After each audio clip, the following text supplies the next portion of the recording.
ជាថ្ងៃមង្គលយើងតែបានរៀបចំឡើងដោយមេបាសូមស្រីស្ងួនកុំព្រួយចិនដាបងសូមសច្ចារាំងសាលោកស្រីអូនរីងរាយនឹងបានស្ដាប់វាចា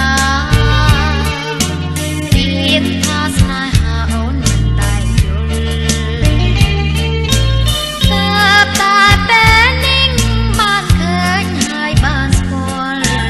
សូមប្រងនេះមលកុំប្រែចិនដាសូមទេវតារក្សាសត្វលោកនេះធ្វើជាសាស័យនៃស្នេហ៍យើងបងជាព្រះថោងតោងស្បៃស្រីហើយសួនពិសីជានាមទៀនអូនជាហងរូបបងជានាងពុំអាចខំពាក្យពីនាងបានអូនជាមច្ឆាបងជាគង្គីអូនជាក្តាំងងារបងជា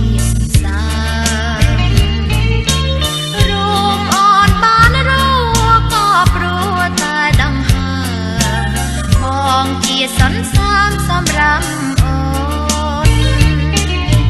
បងសូមស្បត់ហើយសច្ចាមានមេត្តាបិតាជាសាក្សីបើបងស្មងចំពោះរូបស្រីសូមឲ្យមេឃដីផ្ដន់ជាបងចងអូនជាហើយណាប្រលឹងស្នេហ៍ស្នងអើបង